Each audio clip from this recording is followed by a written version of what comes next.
strange substance found by a southwest Arkansas man be part of a government test? Well, that's the question at the heart of a phenomenon called chemtrails, now getting widespread attention. Well, they say the government is dumping chemicals on us to control or manipulate the weather. And they say the unusual-looking jet trails in the sky are actually chemical-laden chemtrails.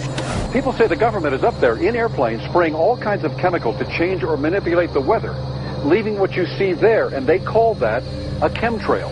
So what I look up there and I think are contrails, you're telling me are chemtrails? Yes, that a contrail would be dissipated by now. And it's interesting, Dale and Christina, this is of interest not just in this country, but European countries and, frankly, all over the world. A lot of folks interested in it. Well, Dave, you mentioned that climatologists and others who study the atmosphere believe that they'd be able to surely spot any kind of signs of an ominous plot. Our journey started in San Diego, California, where thousands of scientists, engineers, policymakers, and journalists gathered for the American Association for the Advancement of Science Conference. One of the topics was the artificial manipulation of the Earth's climate, also called geoengineering. During the meeting, scientists spoke about the plausibility of implementing geoengineering campaigns throughout the world under the guise of preventing global warming. One widely accepted theory was to block the sun by spraying something into the atmosphere. When they were asked about existing aerosol programs, they stated clearly that no such programs have ever been implemented. But strangely, these proposals sounded exactly like what people around the world are claiming is already happening. When I found out that the American Association for the Advancement of Science was going to be held down here and the main body of topics would be on geoengineering, I had to come. I had to be in on this. I had to hear what these top climate change scientists had to say. And that's the other question about chemtrails and whether geoengineering is being employed right now without our knowledge. I don't have any personal insight into that, other than to say that I worked in government at pretty high levels in the White House and at state government. I'm personally skeptical of that. But obviously you never know what you don't know.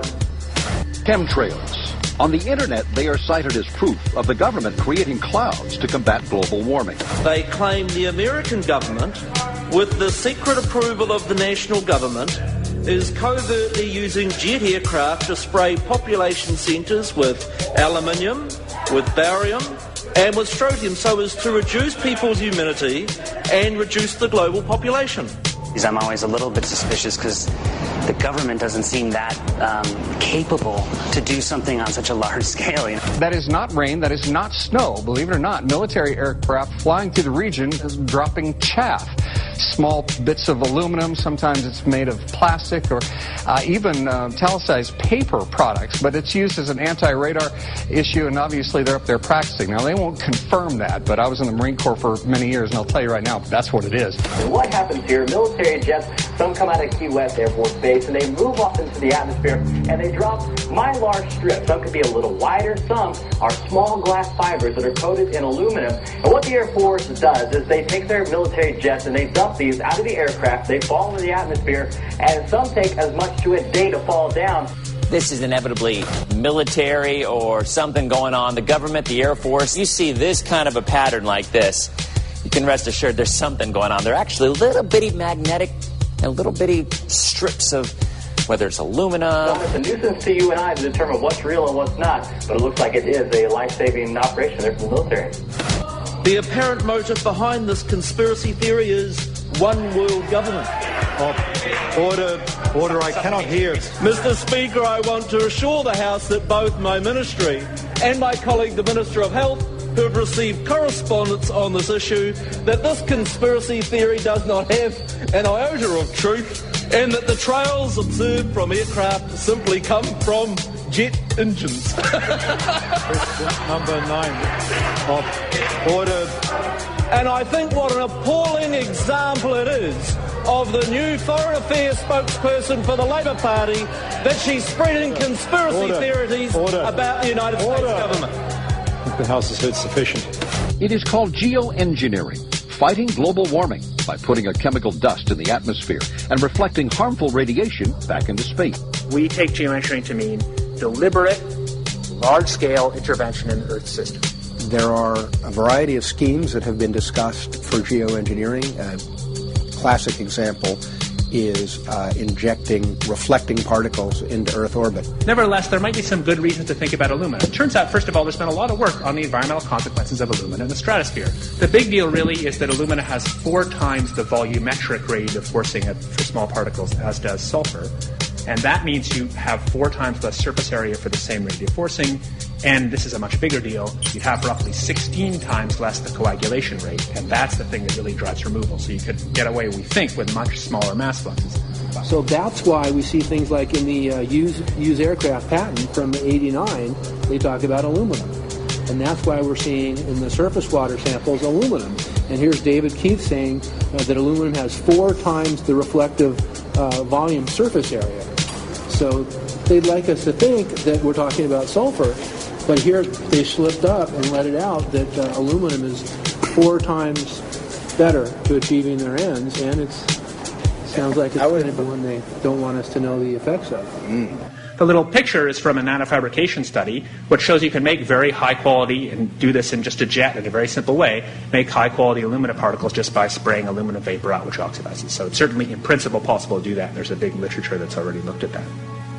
And you could do that by either building new versions of these aircraft or even re-engineering existing aircraft. So there's some ideas of that. So you go to an engineering firm and you want this done. They don't say this is hard or unusual. They say, okay, yes, we could do it. Aerosol geoengineering looks like it is so cheap that the cost is basically not going to be an issue. That means that implementation decisions will be risk-to-risk decisions. The risk of doing it against the risk of not doing it. And it makes the problem of how we govern it fundamentally harder and different and novel. So I've told you that it's cheap to deliver materials to the stratosphere, and I'm convinced that's true. I don't think that will change.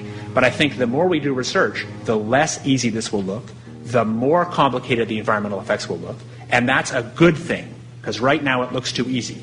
So I think that if we do more research, we're likely to find out that it's harder and more complicated than we thought, and that the side effects are harder to manage, and that's a healthy outcome that will make it easier to do the management.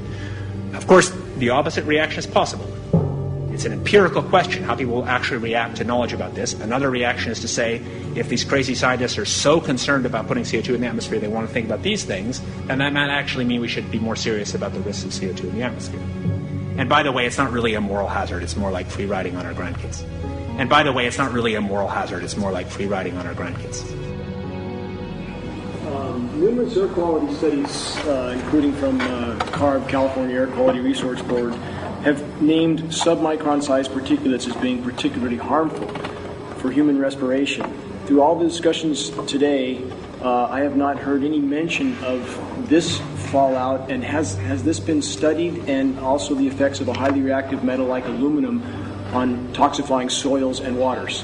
The question is, what would be the effects of these materials on human health if they came down into the stratosphere, in particular small particles and aluminum? So the collaborators of mine working on the aerosol scheme are actually folks from Carnegie Mellon who focused on human health impacts. And while we haven't published it, that was the very first thing we did, was do the order of magnitude calculation in level pencil and paper, but with an expert on human health impacts about whether there could be an issue. And for aluminum or other particles, there are a lot of toxicological things that need to get looked at seriously. But if you're just thinking about the sheer number of particles and the human health impact of small particles, the answer is, well, we haven't published it. That was the first thing we looked at with some of the leading experts who do epidemiological research on human health impacts, and it's not even close to being an issue. Clarify, so 10 megatons of aluminum dumped into the atmosphere will have no human health impact. So let me be more careful here. We're to separate out the toxicological. So the alumina, we've only begun to research and published nothing. Alumina, we've only begun to research and published nothing.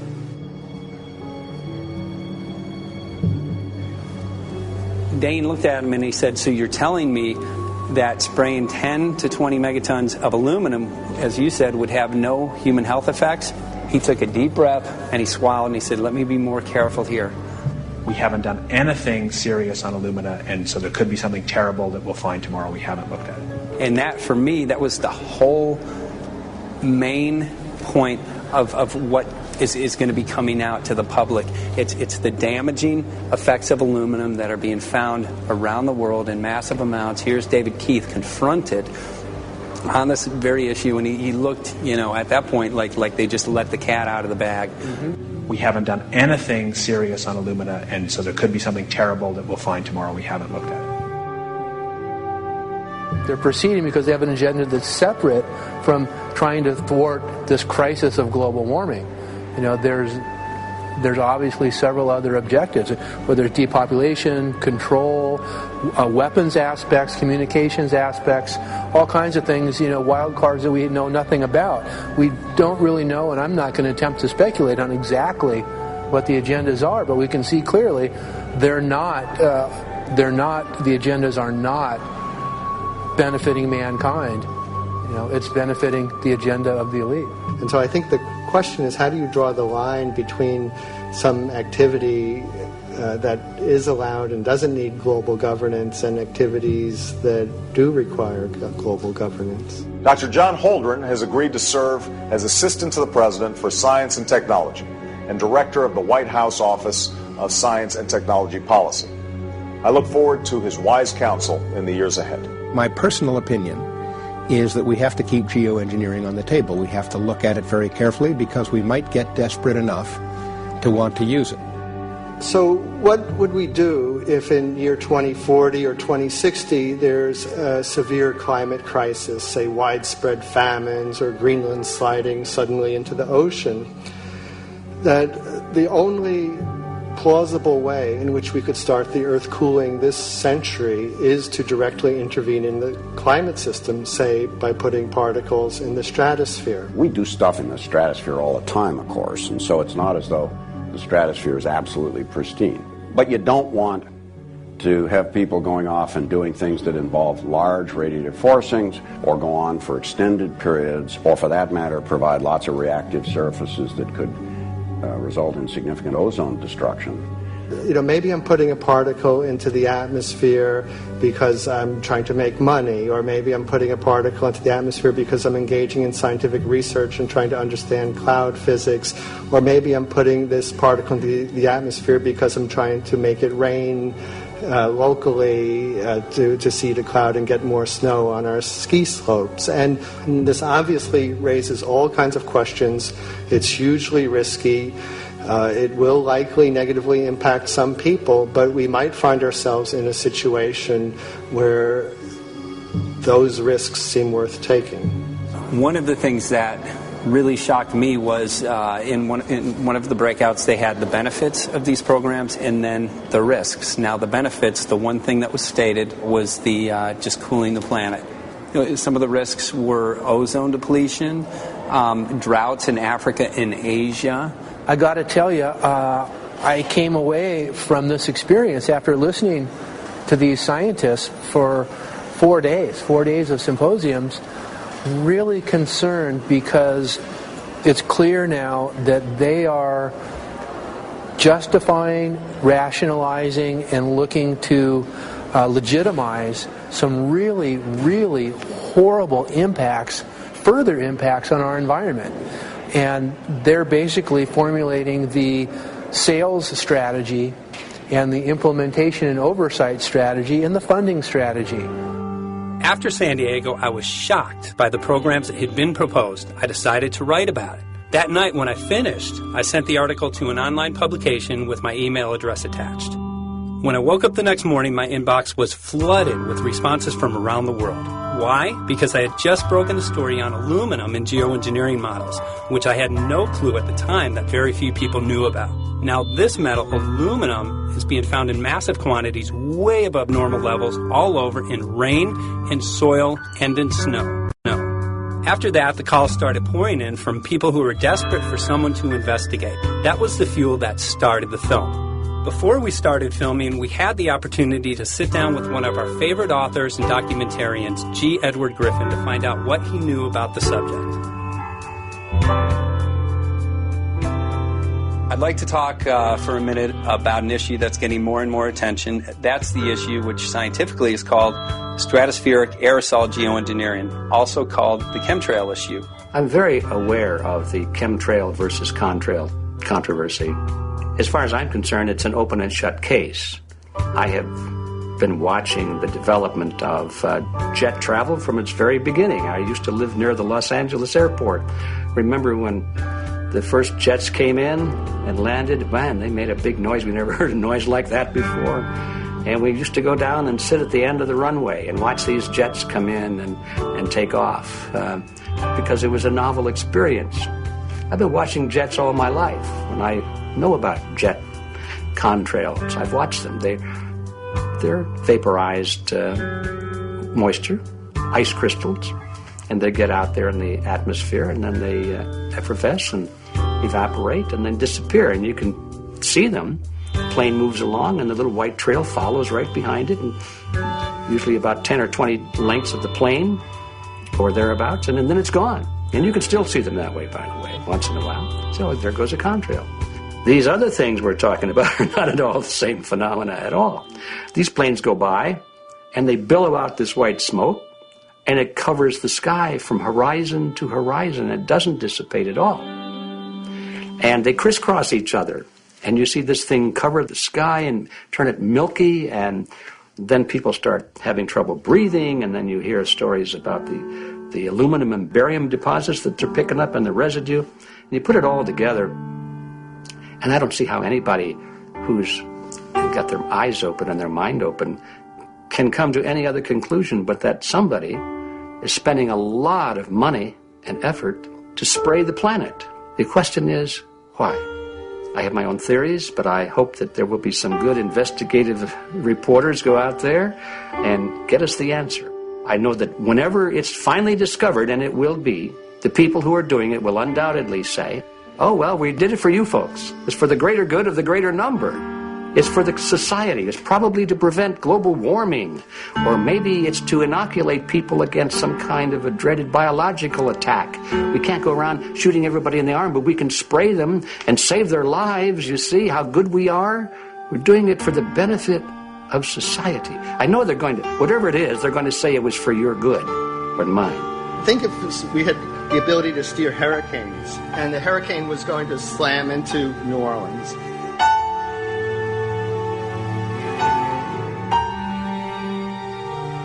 And let's say you could steer it so it would hit Mississippi instead, where for 100, that means I would be willing to more or less kill 18 Mississippians to save 1,800 New Orleanians. And if you do that knowingly, are you murdering those 100 people? And there's all kinds of equity issues there.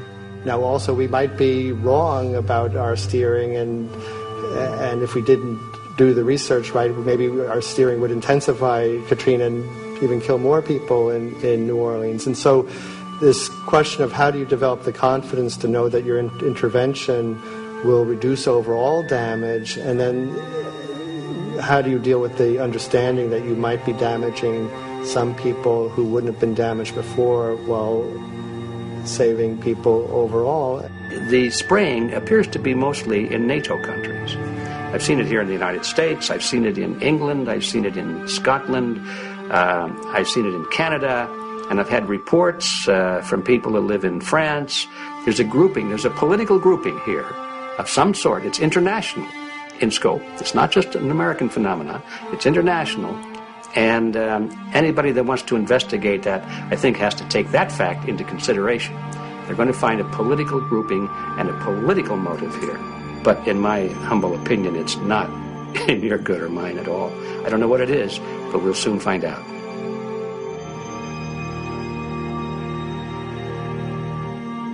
I'm sure that if you follow the old advice, which is follow the money, you'll come to the answer sooner or later. Soon we realized that we all shared the same need to get this information out there, to share with the public, to let people know what is being done. Ed felt so passionately about the issue, he offered to help us. Well, the main thing now, since it looks like the budget is going to be met, is to get it done well.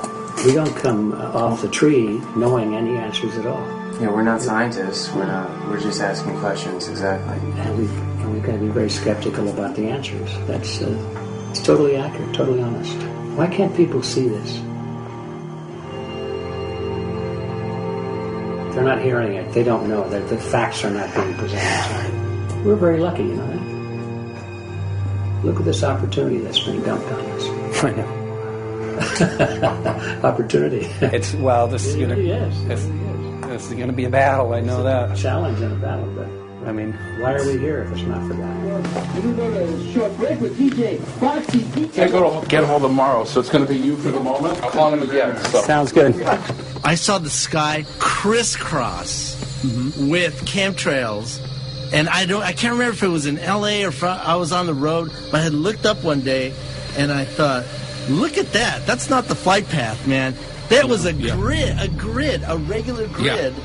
Over the city, and I couldn't believe my eyes. Milky white clouds. And, it all seems very obvious, and now the evidence of what we have on the ground with the aluminum, the barium, strontium, and with what we see in the patents and what the geoengineers say are going to happen, I mean, for the everyday Joe, this is a slam dunk. This is a very delicate moment for the powers that be, because they're taking a covered-up operation like the tropospheric aerosol program, or chemtrails, Project Icarus, whatever, it's had many names over the years. And they're making it over into a geoengineering scientific shield to deflect sunlight because global warming's out of hand. So at this very moment, the belly of the beast is right above us with no armor. Whether people believe in chemtrails or not, the geoengineering should be scary enough. And when people learn about geoengineering, chemtrails will then become apparent, because they're the same. So you're talking about global conspiracy here. Geoengineers propose doing this on a global level. Off to Redding, California. Guess this is the second step after the AAAF meeting. We'll see what we find.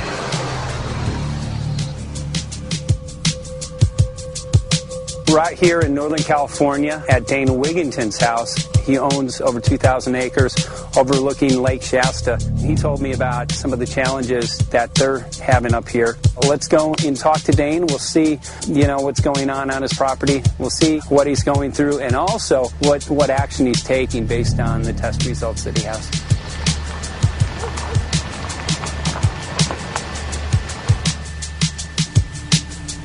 As you know, I have a background in the energy fields. I worked in the first solar plants in the continental U.S. in the early 80s. My home was on the cover of the world's largest renewable energy magazine, so this is my background. My goal has been to alert the public there is a mountain of toxic material falling on us, period. Before about 5 years ago, our skies were typically blue, and now you see it's covered with lines and haze. And virtually nothing you see on the horizon, nothing you see in the sky above us, is a natural cloud. I mean, it is virtually all the remnants of these aircraft lines that you see fanning out, spreading into clouds, artificial clouds. But the sky is a very dirty look to it. There's not the white cloud, blue sky that we had only a few years ago, but it looks like there's some sort of massive industrial activity or forest fires burning over there. And we see that typically every night. You see, even down to ground level, the clarity drops off significantly, and we don't see that except for the days when we have these long, lingering trails that spread and cover the whole sky. And on certain days, you can see these trails actually dropping vertically like a veil. We assume the particulates are descending, and we have the tests to prove that we are being inundated with levels of aluminum and particulates that are literally tens of thousands of times what would already be considered high. So we're not talking about exposure to a slight percentage higher of these toxic materials. We're talking about quantities, for example, off the side of Mount Shasta. If you can pan back, that's a landmark in Northern California, considered to be a pristine water source. Aluminum or snow sample off the side of Mount Shasta tested 61,000 parts per billion. This is just ordinary snow water, and people are drinking this stuff when they're hiking on the mountain. And remember, government action is required at 1,000. This is 61 times over the government limit, and our hikers are drinking this poisonous water on Mount Shasta Mountain itself. God. Barium, 83. Strontium, 383. So this summer, the people climbing are drinking poison. Basically. I certainly wouldn't want to drink 61,000 micrograms per liter of aluminum. And again, we've already seen in 5 years soil pHs in this area that have escalated 10 to 12 times, and we can prove that conclusively. Well, this is not speculation. We can prove conclusively that these metals have been in the rain. We have duplicate samples. Bachelor of Science in Forestry, International School of Forestry at Missoula. Master's in Zoology, specialized in aquatics. And 35 years with the U.S. Forest Service as a wildlife biologist. And before that, several years with the USDA Soil Conservation Service as a soil conservationist. Also have run the botany programs, range and grazing programs. And I continue that today. Right now I do a lot of master gardener consultation work. When I started this garden back in about 2005 or so, the pH here was 5.5, 5.6. This is the old soil survey of the county. You can look at the page right here. This is my soil right here. It's a Dietz 125, 126 here at my house. And here, the soil reaction pH should be between 4.5 and 6.0. And over there in the pure mud, it's even a little darker. It's 6.8 right there. And what can this do to plant life and ecosystems? Well, you haul one of these things out and you start looking at the little things that are crawling around the soil. A lot of times they aren't there anymore. The little soil arthropods that you can barely see on a microscope, you can actually see movement with this. Little tiny macroscopic, look like little moving pieces of dust. Those start to go away.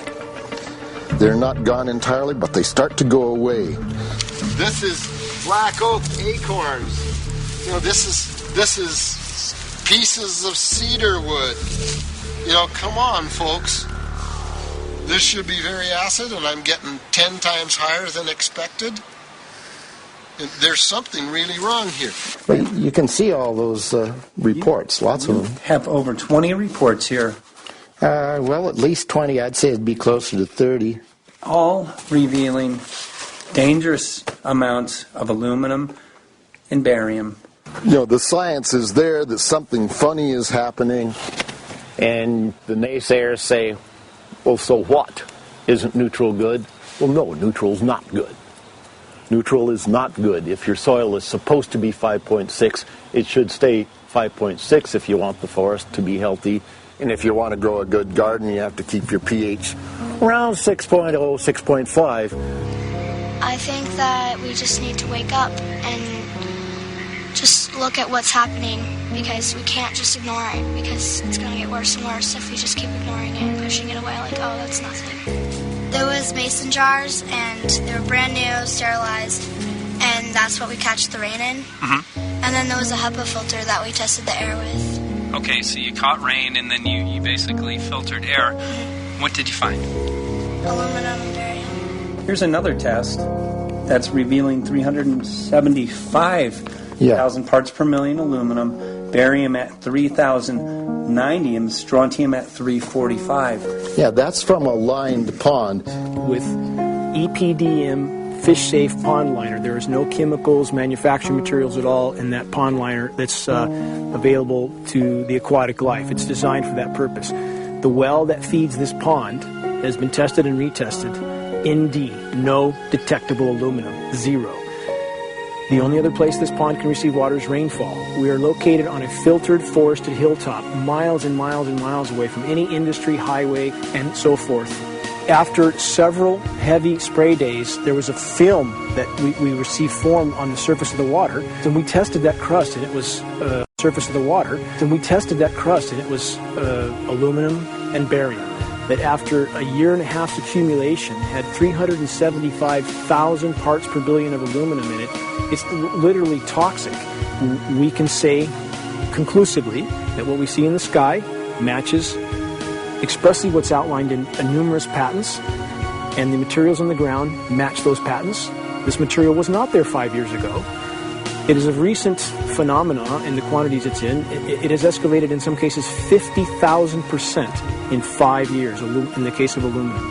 From our original baseline reading of 7 parts per billion, which was already high, it has escalated up to 50,000% in 5 years. And we've seen profound changes in that time.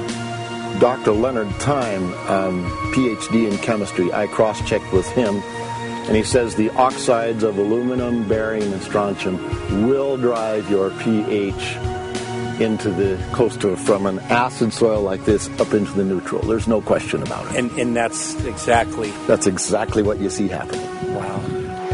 I have a doctorate in inorganic chemistry from Oregon State University, in which I was working with different metals and oxidation states, and then did a postdoctorate work at Brandeis, where I was working stabilizing off oxidation states of different metals. The goal is to sort of figure out how everything fits in the dynamic equilibrium of life. I was working with Francis up in Mount Shasta, and he showed me some rainwater analyses that had to do with levels of aluminum, strontium, and barium in the atmosphere. So I feel the major toxin in these chemtrails is the aluminum. And from the levels we were looking in at Mount Shasta, this is totally, totally unacceptable. When you get to metals and biological systems, you're no longer talking about the bulk aluminum that people think about when they're drinking from soda pop cans and that. So once it gets to the aluminum oxide stage, it just forms a plaque within your arteries and shuts down life. When you take elements that normally aren't out in the environment and you start putting them in the environment, it raises some serious red flags. Aluminum is a very specific, nasty in biological systems. It takes that site and it never lets go, and it shuts down the site, and that's it. And so as you accumulate aluminum over time, it causes major neurological damage because it ends up as aluminum oxide that's essentially stuck in place and can't be flushed out by normal systems. At the core of everyone's condition, there's always some level of toxins. And aluminum is known to have cancer-causing effects. The half-life is decades.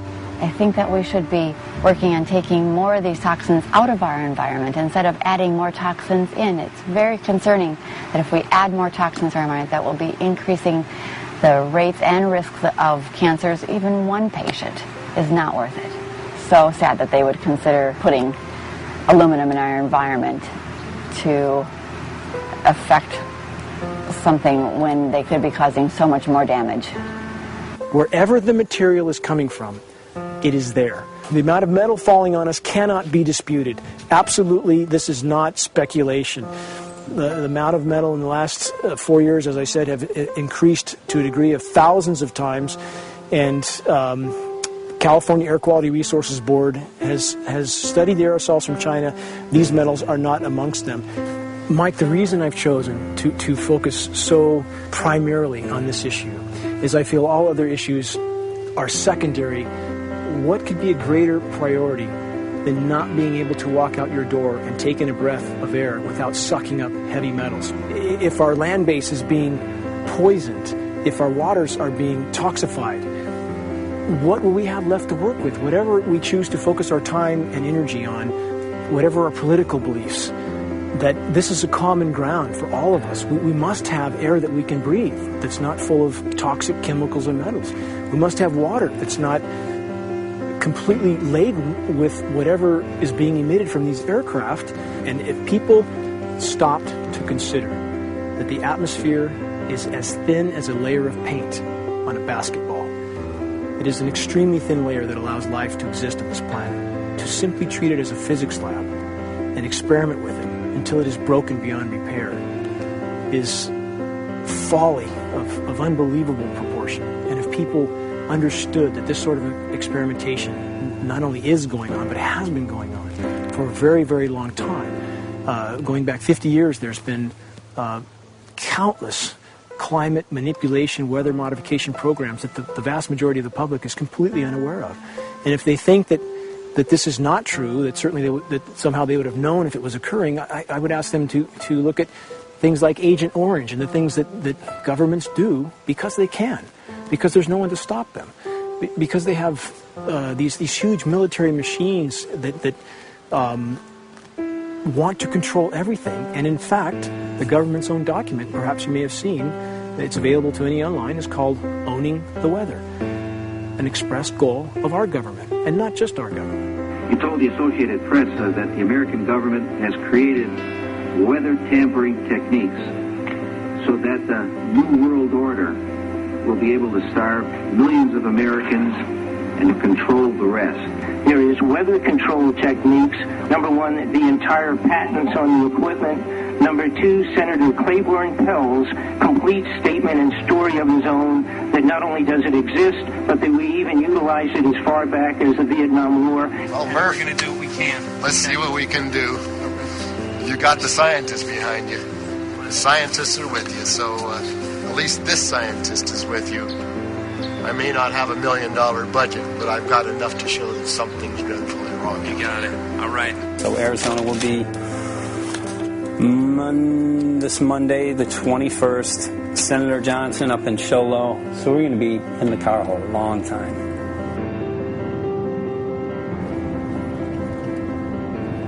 Well, it is such a pleasure. This is such a nice place back here, I'm telling you, Michael. But you know what? We love it. It's so private and it's so quiet and peaceful. And please come in. My name is Karen Johnson. I served in the Arizona State Legislature for 12 years. I was in the House for 8 of those years and in the Senate for 4 of those years. When you see a plane fly overhead, there's a trail that leaves the end of that plane, and it goes from one horizon all the way to the other as the plane flies across, and it begins to filter out and cover more and more of the sky in kind of ripples. It widens out and fills the whole sky. I mean, how could anybody think that that was the case? And then to live and to be underneath that and know that whatever is in that is falling down upon you and upon your animals and upon the earth. And I mean, it's frightening to me.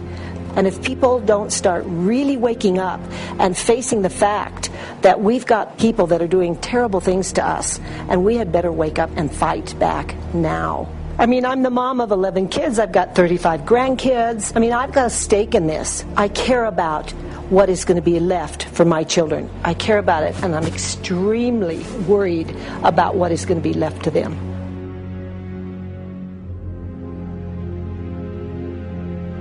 Aluminum is toxic, and we know that it's accumulative, and we know that we're getting more. So we're absorbing it in the air, we're drinking it in our water, so we are accumulating more. So the thought of more aluminum being dispersed in our environment in the way that you mentioned is very frightening to us and very disturbing to us. Those of us who have done any research on this are really quite concerned that we are ill-informed about this issue, and mostly that it's being done. Aluminum is toxic. We know that it is. We can debate as to the amount of toxicity that is going to be disturbing the body, but as far as really accepting the fact that it's accumulative, it's synergistic, then we have to conclude that it's not a good idea to put it in our atmosphere, especially when we know we're getting increased amounts, and especially since we know that the scientific communities around the world are pointing a finger at the heavy metal toxicities, at the toxicities that we're absorbing in the day-to-day food that we eat and the air that we breathe. The concern is off the charts about why is this happening? Why is this being allowed to be sprayed continually all over the United States, all over the world? Who is paying for this? I mean, the incidence of Alzheimer's has just skyrocketed, which evidently has to do with an accumulation of aluminum in the brain cells. I mean, I think almost every family has been touched by a member as they get older having Alzheimer's. And it's a horrible disease. And to say that, well, this just came because people drank soda pop out of aluminum cans, you know, when my father passed away with Alzheimer's and he didn't ever drink soda pop, you know, that explanation doesn't ring true with me. And so I'm wondering, how much did this chemtrail spraying back in the Illinois area affect him? Aluminum and fine metal is an accelerant. Our friend who's a firefighter up in Pine, Arizona for 20 or 30 years says that the wildfires now that they're fighting are way beyond anything they've seen before in intensity. And when you look at the air samples and you see the fine particles of aluminum, which is very flammable, and magnesium settling on the trees, this is causing unprecedented savage wildfire. But if you look at this, you can see these are parts per million. They sent this to me, and I just found this to be extremely interesting because we should have like 2 parts per million of aluminum in our air. And this is saying that there's 39,000 parts of aluminum. That's astronomical. Barium is high. I mean, these are way off the charts of what people should be breathing or what's coming down on them. And, you know, if people wonder why their health is deteriorating, why they're having to go to emergency rooms, why they can't breathe, you know, why they're getting Alzheimer's, this has been planned. We have elites, I don't know what you want to call them, one-worlders, Illuminati, whatever you want to call them. But with these people that don't care about the average person. They only care about themselves, their greed, their power, and if they eliminate, you know, 2/3, 3/4 of us from the planet, so much for the better for them, because then they don't have so many people to have to herd around and worry about. So this is a lot what this is about, and this is very, very alarming and scary. I mean, where is this stuff coming from, and why? Why is this kind of stuff being put out there? You know, I've heard different explanations about, oh, we need to cool the planet, all this and that. But if people are up there trying to cool the planet, why do they need all this kind of stuff in it? The explanations just never have really rang very true. And as I'm setting up the equipment, she looked at me and she said, all these trees here are dying. And I said, what? She says, all these trees in here are dying. So I thought, well, I'm going to test for aluminum, because that's one of the key things in the programs that we're talking about, and titanium. And I took some of this bark sample and tested it, and it came back positive with aluminum and titanium.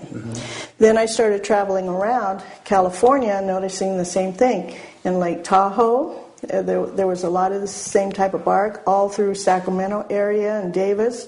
Just about everywhere I went, I was noticing this silver-white bark.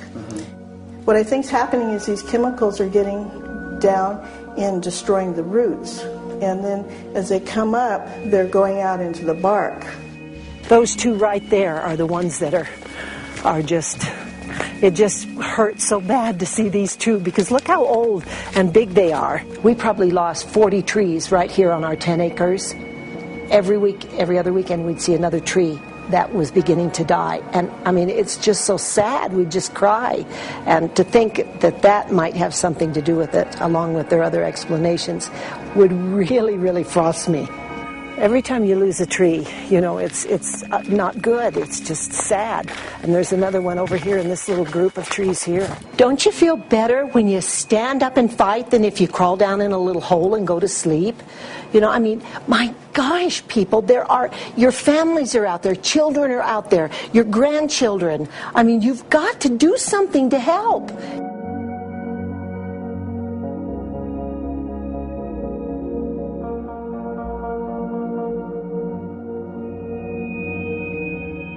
My greatest hope is to get people to question.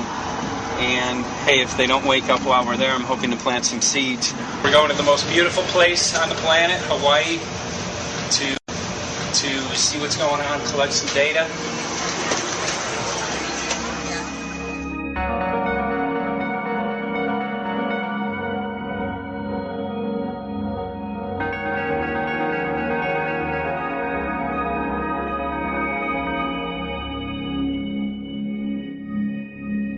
Thank you for having fun with us. Hope you enjoyed the trip.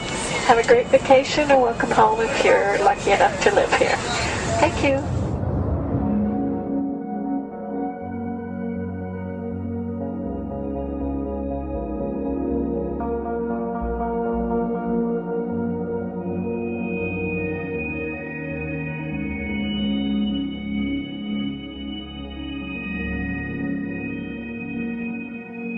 The whole valley's off the grid, so it's either solar, wind, or generators.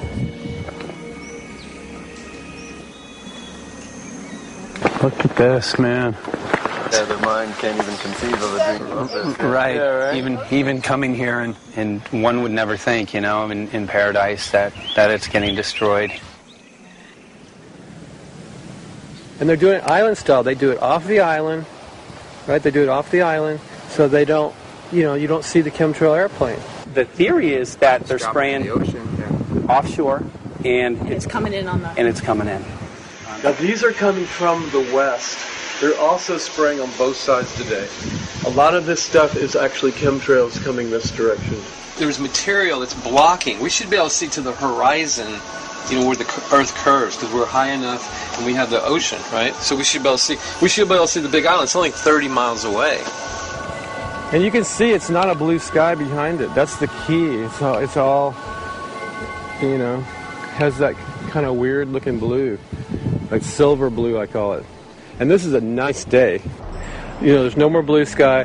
The night we're going to look at the stars at night, and it's like you'll see. You can count them. There's so few stars at night now. There should be hundreds of thousands of stars, and I can count the stars. There's like one here and one planet here. It's like you might see some nights you'll see 100, some nights you'll see 10. This is what concerns me. This kind of stuff right here. It's just soft. Okay. This just comes right off, this bark. That's not natural. For I've seen hundreds of thousands of coconuts, and I've never seen it falling apart like that. Look at this, you guys. I've never seen anything like this. I used to trim trees all the time in the Big Island. I've never seen anything like that. That's why I'm concerned. Not an easy task that you have here on the island. I could see the skepticism because it is so far beyond anybody's reality. It's amazing. It's just amazing to try to look through somebody else's eyes. Like my eyes, I can see this it's like night and day, and other people it's just the illusion is just so deep. What do you think would happen if everybody awakened to what was going on and what the plans were of geoengineers? I think they'd have a revolution in Hawaii if people really understood what was going on. What's your concern for? I know that you love the land here. What's your concern about the chemtrails? Well, that we won't be able to live here and grow our own food, and that our health is going to be compromised. Do you think it already has been? Yes. And the thing is that they're doing it every day here, every day. So it's hammering, micro doses every day. And then, of course, it's getting in the environment, and of course, it's weakening the plants. And it takes a couple years for this to actually weaken the plant. So we are asking for GMO taro. We're asking for GMO papaya because we can't grow our natural seeds. We can't be sustainable. We can't truly, be here as God created us to be. So my friend convinced me to do a hair analysis on my daughter. So we went ahead and cut close to her scalp and got some really recently grown hair and sent it in. I was just sure that my daughter's hair was going to be so clean with the lifestyle that we live. And lo and behold, it came back and her levels were really high in aluminum. This is the chart here. This is the reference range, and this is where my daughter is. 23.1. Aluminum. The skies are covered with a white mist, and I look up at night anymore and I don't see the deep, dense stars that I used to, and I can't help but think this obviously has something to do with my daughter's health. I don't know where else these heavy metals are coming from. Yeah, I mean, look how old she is. Yeah. She's been isolated here. Here, and she's... here. Anybody looking at the situation would be like, this is paradise. This child should be like superhuman. Organic foam. And here you are getting all this heavy metal stuff. She has highest level aluminum on the chart. Never had a vaccine either. Folks, these people are playing God. They are playing God. They're manipulating the weather, and they're spraying stuff into the sky. They are trying to geoengineer everything, including your plants and trees and your ocean. Well, tonight, we're just hoping that instead of not looking at it, you'll start looking into it, because I really believe from the bottom of my heart that we are in a real crisis. I really do. They are proposing dumping 10 to 20 million tons of aluminum into the upper atmosphere. What does aluminum do? It changes the pH of soils, which is toxic to plant life. Also, it's very toxic to human health. Are they doing it? Well, let me tell you about my experience and what we found. We have much evidence that not only suggests, but I believe prove that they are happening. Jeff, what's going on? And as I promised, we're joined right now by a very special guest, Michael J. Murphy, currently on location in Hawaii. He's working on a documentary film called What in the World Are They Spraying? Michael, welcome to the program. Great to speak with you today.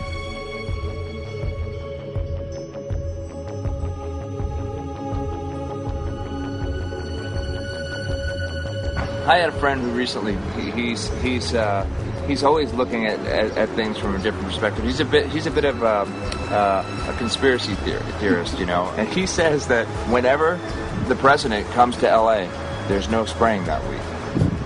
Could you have a better place for an interview? I mean, look.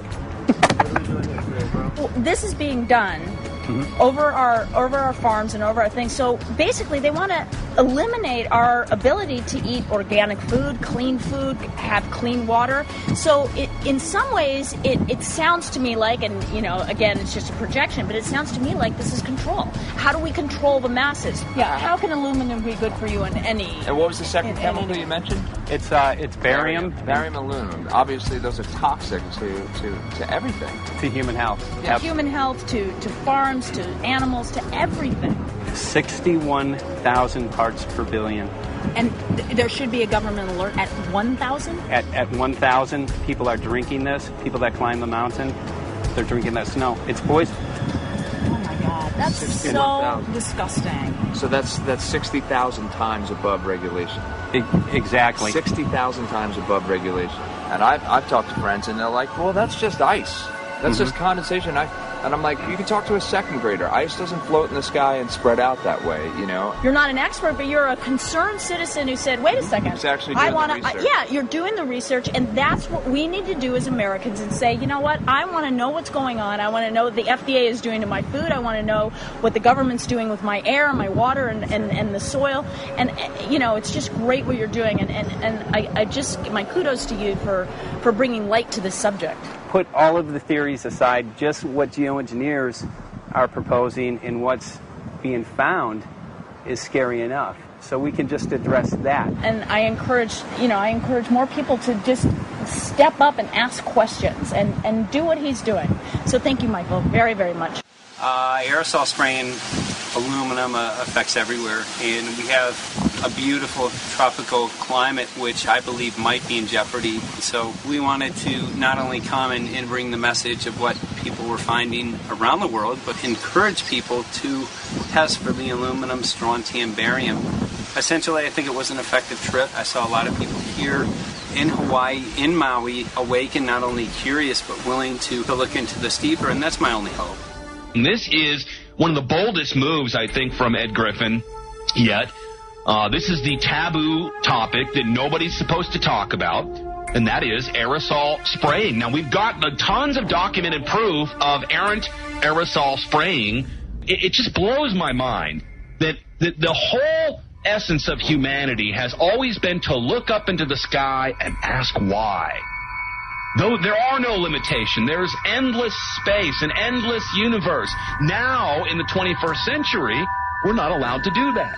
Anyone who looks up and sees the giant grids and the X's in the sky that weren't part of our existence until just a decade or two ago is somehow called a kook. And the people that are the best and biggest proponents for the revolution and for liberty, they don't want you to talk about it because you could discredit them. It seems to be an industry that's being built up to milk the taxpayers by undergoing some kind of a giant global spraying program to make all kinds of money on the project, and they don't seem to care really what effect it has. They're not trying to experiment to see if humans can survive it or anything like that. They just want to get this stuff up.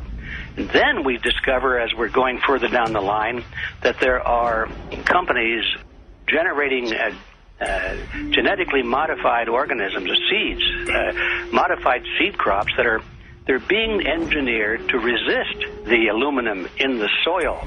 And a lot of crops won't grow in that. And so now, after they've messed up the soil, all the farmers were going to have to go back and buy seeds that have been genetically engineered to resist the aluminum that have been put into the soil. And all of a sudden, mankind is completely dependent upon these companies like Monsanto and other giant agricultural firms.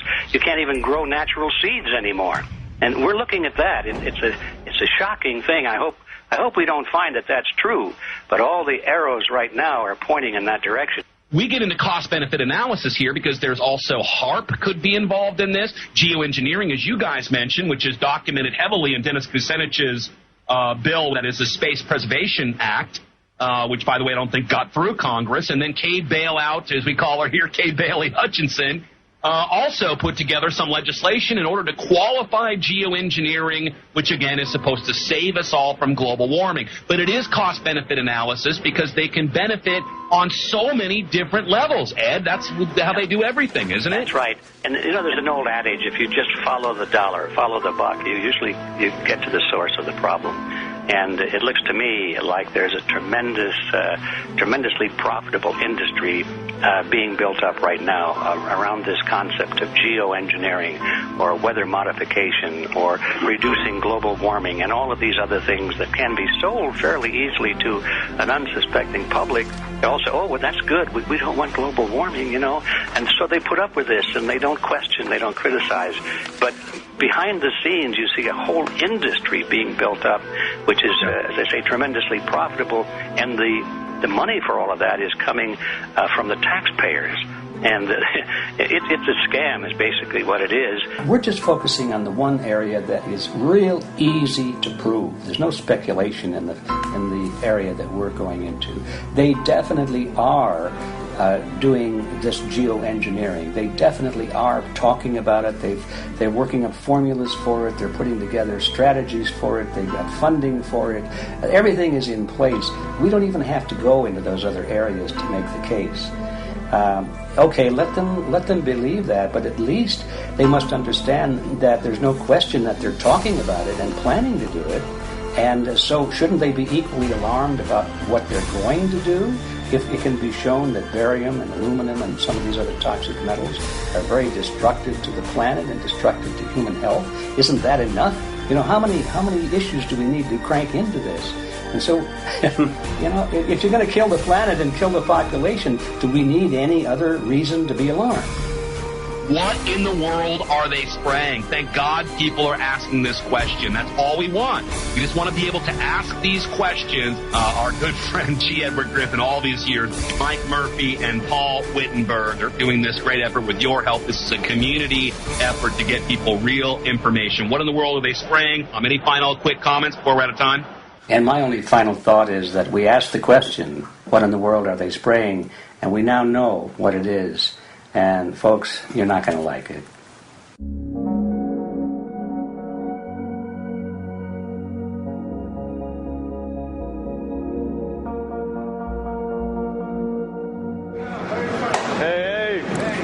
I'm Peter Vreke. I'm from Belgium. I'm 54 years old. I can't believe it myself. I'm a very happy and grateful person. We are doing the job the police, the Justice Department, or the Environmental Department should have been doing. And it's really essential that it's going to be a grassroots revolution. I think so. Because we are not fighting against, but for. Yes, we're fighting for. I was in the council for about 25 years and also a period as the mayor. So from that moment on, 10 years ago, everything started to change. I start to get a picture of what is really going on.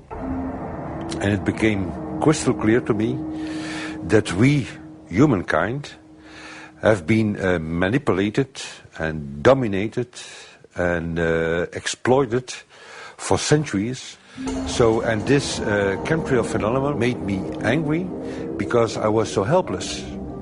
You can decide what food you're going to eat, whether you're going to smoke, what water you're going to drink, what kind of life you're going to lead, but not with this phenomenon. Then you are just a victim. It's only a game. And there have to be good guys, and there have to be bad guys. And luckily, we are in the position to be able to play the role of the good guy who has the chance and the opportunity to overcome. 3 days that we shared with them, my heart just dropped because it was such a beautiful way to live and such a peaceful way to live. I left thinking, what's this going to be like in 10 years? Is everything going to be killed off on the property? And if it is, how are they going to get their food source? Are they going to have to take a class, and get certified by company XYZ? And what are the requirements for that? And that really is the end of freedom. I'm concerned about that. I definitely, I really am. Yeah. I learned to say everything is now as it has to be now. And everything is going to be okay. It's going to be all right. It's going to be okay. Yes. I have this deep feeling that in the end we will prevail because we have the right on our side. The cosmos is helping us. And I have this strong feeling that we are being supported by entities and by forces we can't even imagine.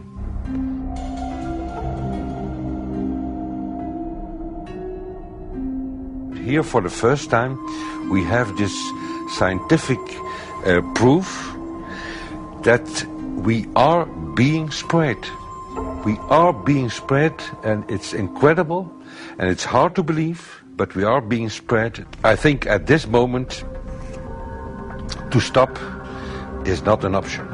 Once you know it and once you have a tool like this and an opportunity like this, that the issue of chemtrails or persistent jet contrails or whatever name you use for it, that this phenomenon is recognized as being real, publicly debated on. In the context of geoengineering, I think it's high noon to bring this to the public. This is what the sky is supposed to look like. These are old paintings. We forgot this, I'm afraid. In the years that I have been a medical research journalist, I have looked at many, many things, and I found the same three issues in whatever I'm looking at.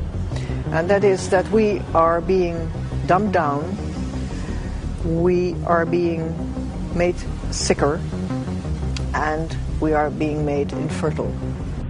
Citizens gathered from around the world in Belgium for the first International Chemtrail Symposium. The event attracted leading professionals, politicians, and activists who discussed the health, environmental, and social implications of these programs. Today it's only going to be about facts, documents, figures, patents, licenses, everything that brings us to the truth. We have no other weapon against this vast complex than exposing and bringing their dark works in the light of the truth. We have the hope that by our efforts, more and more people will become aware of the fact that we are deceived by our leaders. So today, we, as a family, join forces with the people who publicly made known to the world that chemtrails are not a conspiracy theory, but a conspiracy fact. From the Technische Universiteit Delft in the Netherlands. Ladies and gentlemen, please welcome Koen Vermeeren.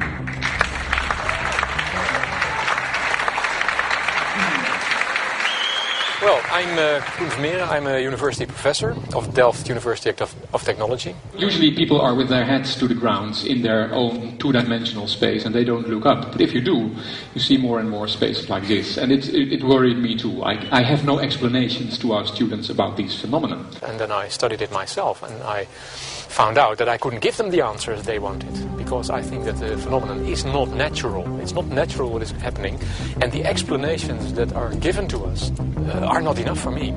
If you look at them from a scientific point of view, the first thing a scientist does is trying to explain something. Because I'm smart and my students are not as smart yet, so I have to give them answers to questions. But if you ask most scientists honestly, they cannot answer all your questions. If people are using climate control over our heads, I want to know about it. I want to know the consequences, I want to know the health impacts, I want to know everything. I need, as a teacher in my university, to give answers to my students. And they have good questions. And I don't have the answers. And I want to know. Excellent. And we should discuss this. Ladies and gentlemen, for here you in the auditorium and for all over the world, Michael Murphy.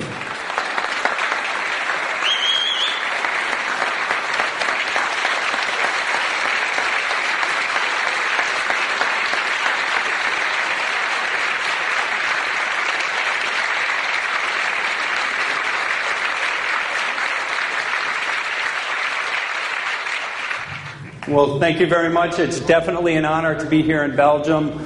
The people who are in power control everything. They control the markets, they control us. Now they're even controlling the weather.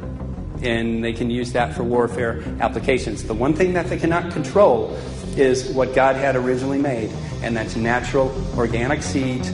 This is called the Hegelian dialect. It's called problem, reaction, solution. The problem here is massive amounts of aluminum, things starting to die. The solution is Company X that says, hey man, you're not getting yields on your crop.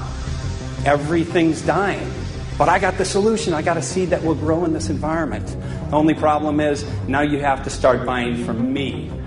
We're a little concerned that maybe part of this agenda could be to kill off anything that's natural and organic and re-engineer it with aluminum-resistant GMO seeds. Many may know we just got back from a week of filming in Hawaii, and it was an incredible trip. A big concern for the people there is they're beginning to see softening of the coconut trees. But their concern is that these programs may again be part of a broader agenda to destroy anything that's natural and organic, so that the corporate redesigned GMO foods might be the only source of food for people. I didn't anticipate so many people, young and old, who are interested in this phenomenon and are concerned about it. And I especially liked the address that the young girl gave today. Only 17 and already making an address to the audience. That is, well, incredible. My name is Sofia Xenidis. I am 17 years old. It is quite scary to know that the air we breathe is not what it's supposed to be. That the food we eat and the water we drink contain traces of those substances which are sprayed out over all of us as though we were being poisoned like insects. The feeling that this is causing me are feelings of deep anger and rage. I don't want to be poisoned. I don't want to be infected with cancer. And I'm just so angry that this global poisoning can be going on such a massive scale, and not enough is being done to stop this crime. A clear answer to one question. Are we being sprayed? Have we been sprayed?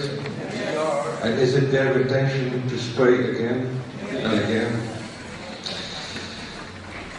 What are we going to do about this? How are we going to deal with it? How are we going to stop it? I know the answer. There is only one person who can stop it. Did you know him? You are. You are the person, the one you have been waiting for. We are magnificent, beautiful, godlike, divine human beings. Ladies and gentlemen, sisters and brothers, in this auditorium and in the whole world, thank you so very much for being present with us. And for now, please enjoy this anthem.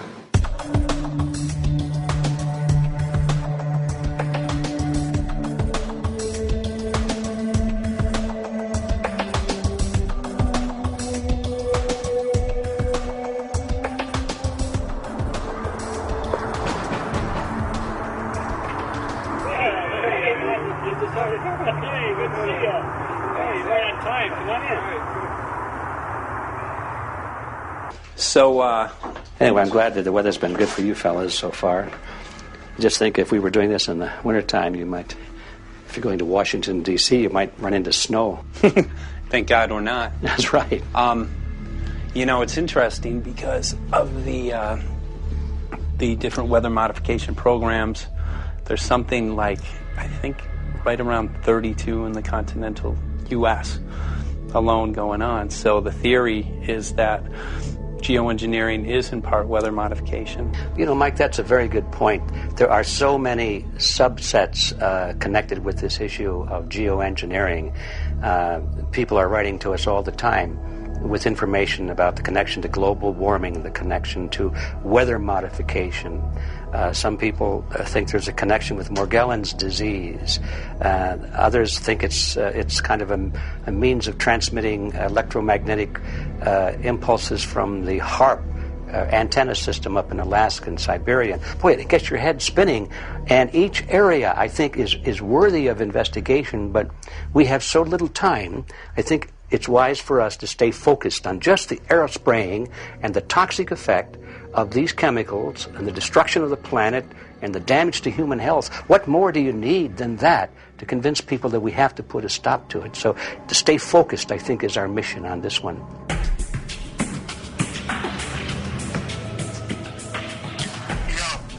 Jeremy, we had an idea. We know that you know the political system real well. Our idea was this. We have a ton of data and information that we've collected throughout our travels, and you know, we really think a good way to end the film would be addressing this to elected officials, some of the senators. So we were wondering this, if you might be able to come and kind of help us out and perhaps show us the way in how to get this done politically. But it sounds like a really good idea, and I'm also going to get to, in terms of researching who it is that we should really focus on talking to about this. At the very least, if we could make it impossible for them to claim that they don't know at this point, we can strip away their plausible deniability that they haven't heard of the data that points to geoengineering stratospheric aerosol operation already going on. At the very least, it should be very interesting to go to District of Criminality and put some people on alert. Yeah, you have a lot of enemies in Washington. That's where all the power comes together and the money, you know. So there are people there, I'm sure, that just don't want us to do this job. But I'm glad you're going, and you'll find out.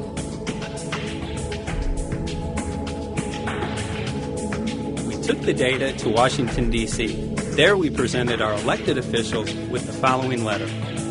According to the 5th article of the Bill of Rights, amending the Constitution for the United States of America, no person shall be deprived of life, liberty, or property without due process of law.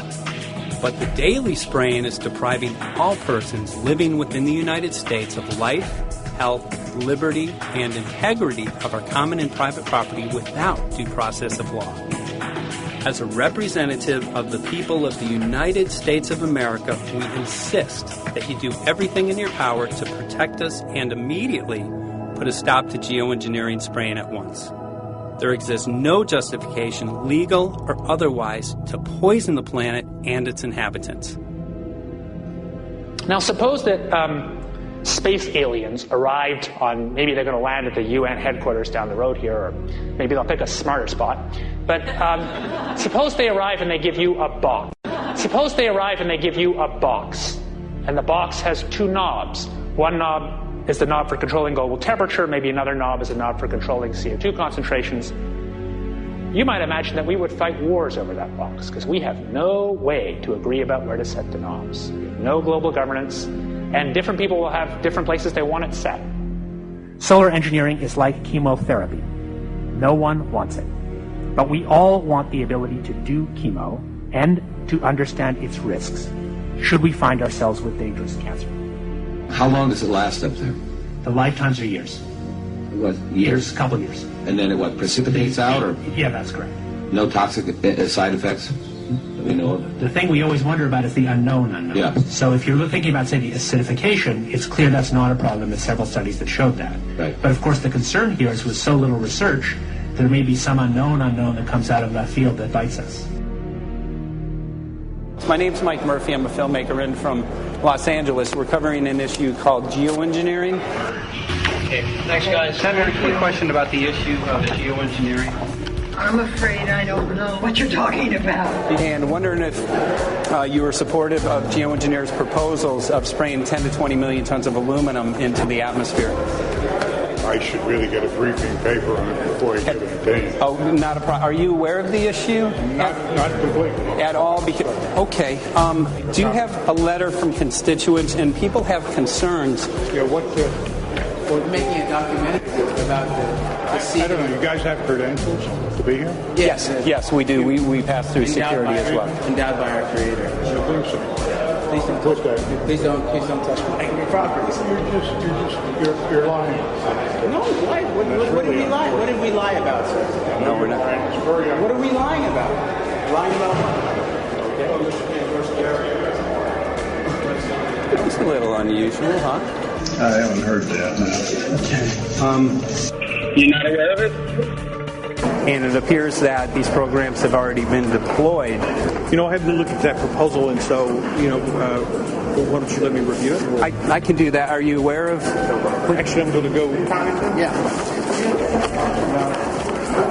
Let me go ahead and get that. I will take a look at this, and I will act accordingly. General,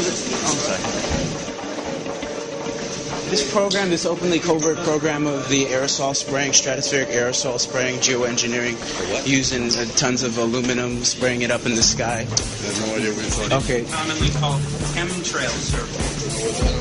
When you were the head of NEMA, did you see the aerosol trails? Mike Murphy, filmmaker in Los Angeles. Hi, sir. And we're covering an issue called geoengineering, and wanted to know if you're supportive of geoengineers' proposals.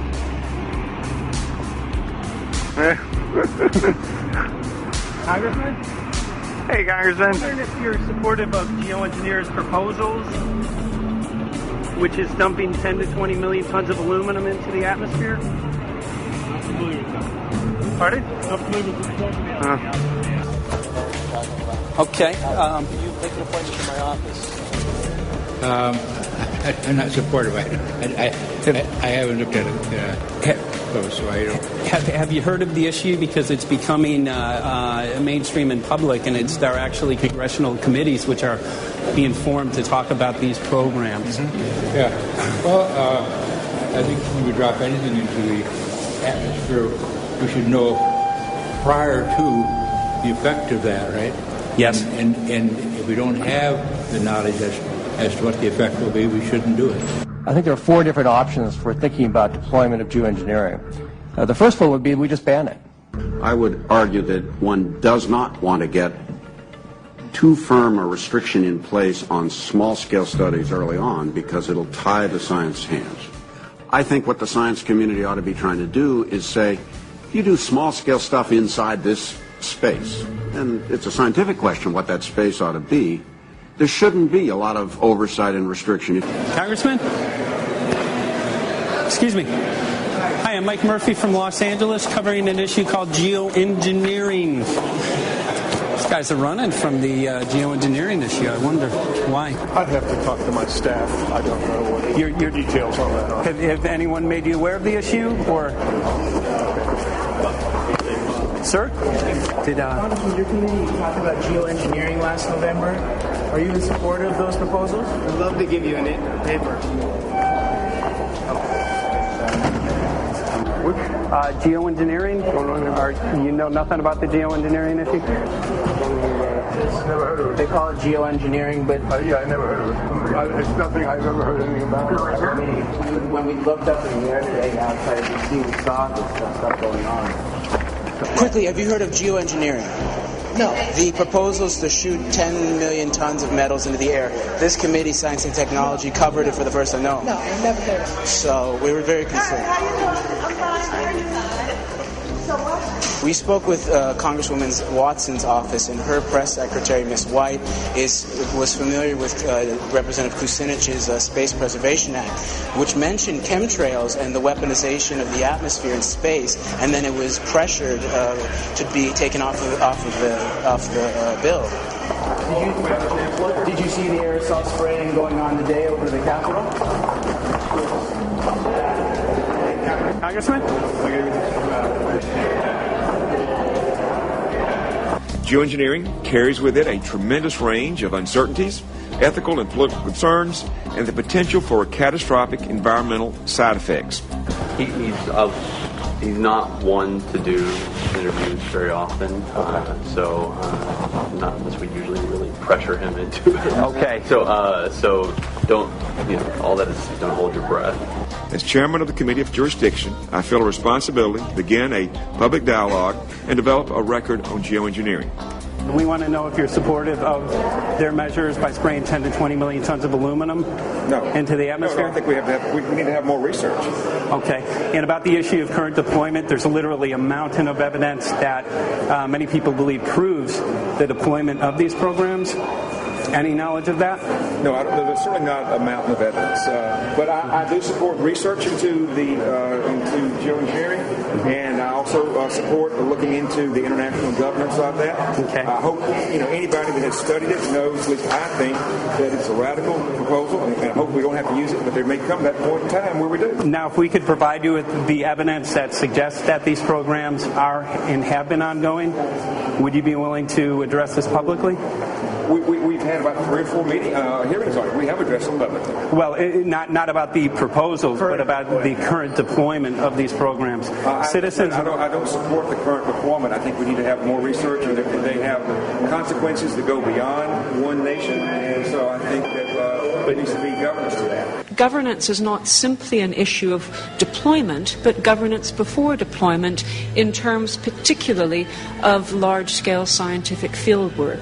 I concede that on this subject and in general, it's not popular to talk about global rules. And when these people started talking about the need for UN Security Council oversight, a supranational environmental security enforcement with a strong mandate by the UN, it really is clear that they're looking for a global power behind the manipulation of the environment. But I do think it needs to be sort of an international kind of treaty that does tie and bind all nations into a common fate. It is a common fate. And unfortunately, it's not just big governments that could do this. It is small governments. It is billionaires probably could figure, I'm going to save the world all by myself, and I won't bother to mention it. How do we decide when there's a planetary emergency? Whose hand is on the thermostat? How do we decide when to start it? There's no way to do that right now. And what if we do start doing it, and then by some problem with the technology or with the will, we can no longer do it? In a year or two, the aerosols will come out of the atmosphere and temperatures will shoot up at a rate much faster than it's going up now. And it's that rate of change that's hard for us to adapt to. So once we start it, we'll be sort of locked into doing it for a long, long time. And so with basically no end in sight. Boeing would pursue this to make a profit, right? I mean, there's financial motivation to do this. Let's see. So let me not speak for Boeing. Is that allowed? Okay. Yeah, well, it is what it is. No, but someday, if the U.S. is going to decide to do this stuff, they're going to look to a company who can do it, and you want to be positioned, Boeing would rather be get it than Lockheed Martin.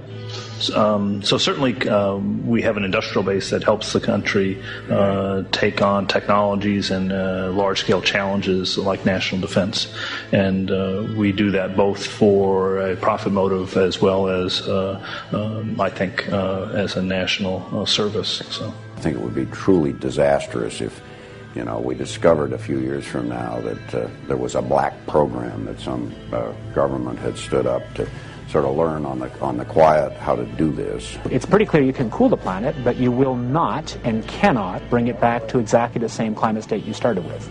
So you may or may not, and I expect we'll have a lot of back and forth about how useful it is to ameliorate the risks of climate change. I think there's a good evidence it probably is useful, but we don't know. But it certainly can't get you back to exactly the climate you started with. I think everybody agrees with that. Do you think you'll see deployment in our lifetime? Let me say I hope not. Al? I would agree. I hope not. I hope not. Okay. I see this as something like an evacuation plan. That you build big dikes, and maybe that's the emissions reduction to try to keep the flood from wiping you out. But that if that flood should come, that you'd like a plan for what to do in the event of that catastrophe. So I see these options more as a catastrophic response option and not as a way to reduce risk of everyday climate change. You would advocate mitigating consumption of beef as a means of accomplishing your objective? Yes. How would you suggest going about that? You can't.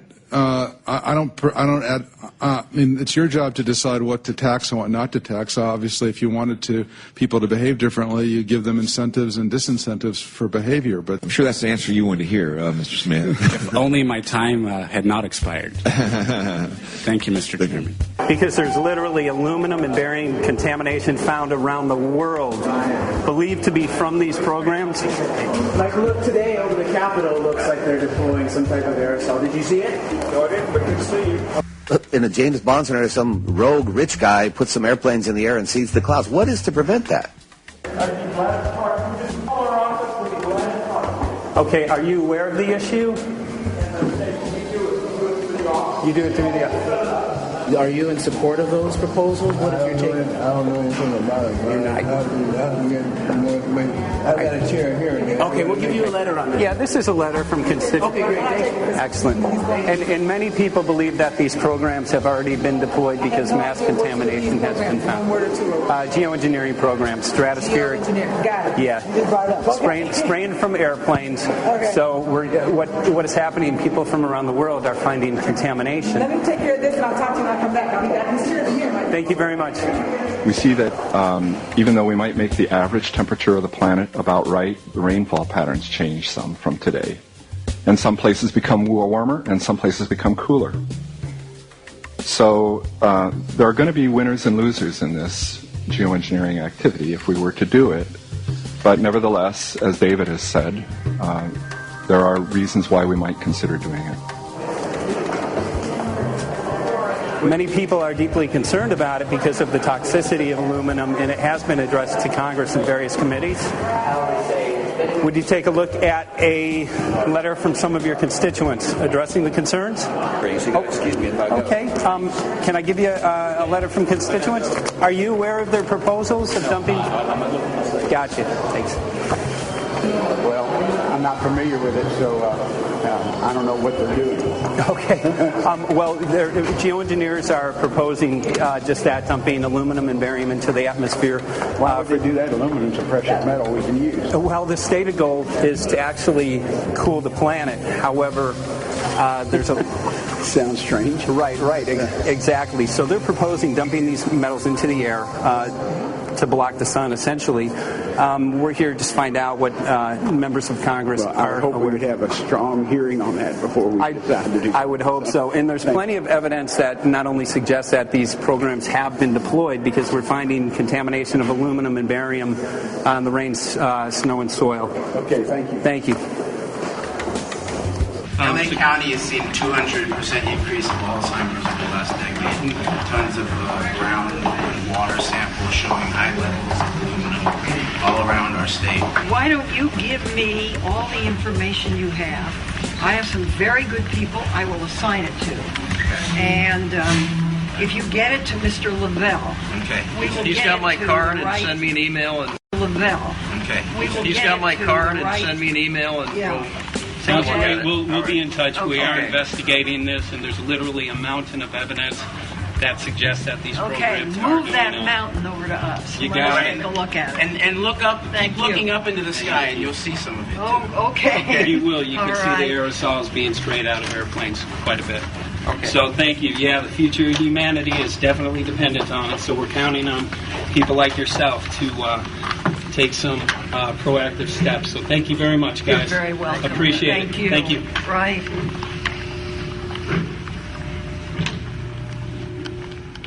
A lot of Congress was running down the hallways to avoid answering any questions, looking for doors in the hallways.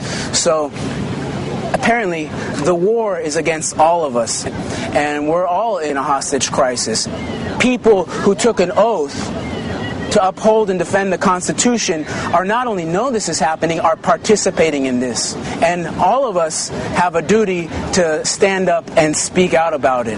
Why is the water being contaminated? Why is the soil being contaminated? Why are aluminum-related diseases going up? And it's affecting all of us, and thus we all have the duty to stand up and speak out and get educated and stop this. For our own sake, for our children's sake, it is a crucial moment in history right now.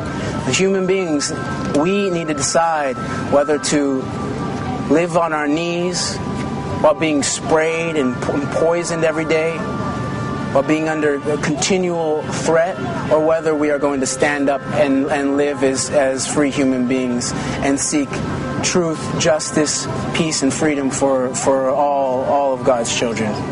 So as you can see, we're ending our film here in Washington, D.C. We've made many public officials aware of this. Most of them either denied any knowledge of this, or they simply were unwilling to address the situation with us. So as you can see right behind the White House, we do have aerosols behind us. The spraying has continued. What is the solution? Is the solution here in Washington, D.C.? Clearly, this is one of the solutions, but the solution is not only here, the solution is within you.